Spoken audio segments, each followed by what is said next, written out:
Have you ever felt like someone you care about is slipping away? And no matter what you do, you can't seem to bring them back. Maybe they were texting all the time and suddenly they are not as responsive. Or maybe you were seeing them regularly and now they had to cancel plans. It feels like every time you try to get closer, you hit this invisible wall. And no matter what you do, they just keep pulling away. So the question is there a way to connect with an avoidant partner without triggering their need to withdraw? Can you actually create a deeper bond without making them feel trapped? The answer is yes. But you need to understand how their mind works at first. And in this video, I'm going to show you exactly how to do that. My name is Luna Aimee, and I'm a life and attachment style coach and an author of books on attachment styles, What Attachment Style Are You, and Understanding and Overcoming Anxious Attachment. And now I'm in the middle of writing of my third book on avoidant attachment style. But let's dive deep into today's subject. So, why do avoidants pull away? If you've ever been with an avoidant partner, you know how confusing it can be. One moment they are engaged, affectionate, even excited about the relationship, and then almost overnight, they might completely change. They become distant, hard to reach, and just emotionally unavailable. But here is what most people don't realize. Avoidants don't pull away because they don't care. They pull away because their nervous system is wired to see closeness as a threat. And this usually comes from childhood experiences where emotional needs weren't met. So, as kids, they learned that relying on others was dangerous, that expressing emotions wouldn't get them anywhere. And the result of that, they adapted by becoming self sufficient, by shutting down emotions, and by avoiding deep connection. Now, fast forward to adulthood, even though they want love, their body treats intimacy like danger.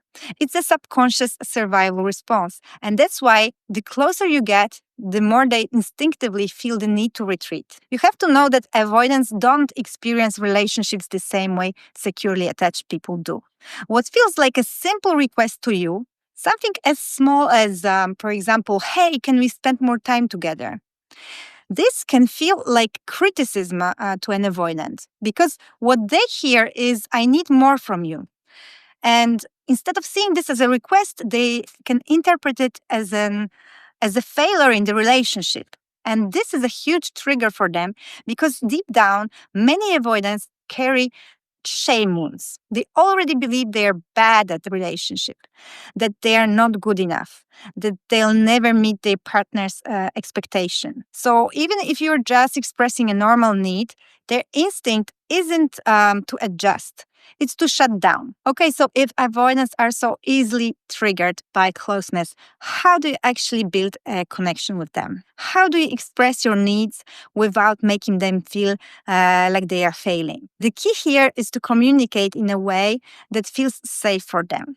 And one of the simplest ways to do that is to sandwich your request between appreciation. So, for example, what you can do is instead of saying, we never spend time together anymore, which could make them feel criticized, try saying, I love spending time with you. It really makes me feel connected. I'd love to plan a weekend together soon. What do you think? By leading with appreciation and keeping the request open-ended, you're making it easier for them to stay engaged instead of retreating. One of the biggest fears avoidants have is feeling trapped. So if you try to force commitment, if you push them for an answer before they're ready, it can trigger their need to escape. So for example, let's say you've been dating an avoidant for a few months and you want to know where the relationship is going. So what you can do is instead of asking them, what are we? Are we exclusive? Which can feel like an ultimatum to them. Try something like, hey, I'm really enjoying our time together and I can definitely see this going somewhere. I don't need an answer right in the moment, but I'd love to know if we're on the same page. This kind of phrasing gives them space to process their feelings without feeling backed into a corner. So how to make an avoidant feel safe in love? Here's something really important. Avoidants actually do want connection. They just need to feel safe. And one of the most powerful ways to create the safety is through positive reinforcement. Avoidants often believe they are bad at relationships. So when they actually make an effort, no matter how small, please acknowledge it. If they open up about something personal, even if it's just a little thing, say something like, I really appreciate you sharing that with me. Or if they, for example, make an effort to be more present, let them know you noticed. This might seem simple, but avoidance respond to positive reinforcement better than any other attachment style. Because every time you acknowledge their effort, it subtly raises they believe that a relationship equals failure. So, what to do if an avoidant pulls away? Even if you do everything right, avoidance will still have moments where they need space. And when that happens, the worst thing you can do is chase them. I know it's hard, but if they pull away, give them space. Not a passive aggressive way, not in a punishing way, but in a way that shows you respect their need to self regulate. So instead of panicking, focus on your own energy. Stay grounded. Let them come back in their own time.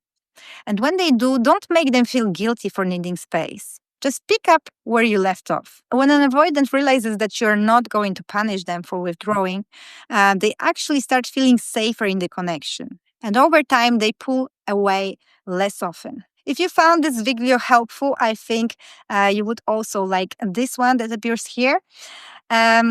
Share your experiences in the comments and see you in the next one.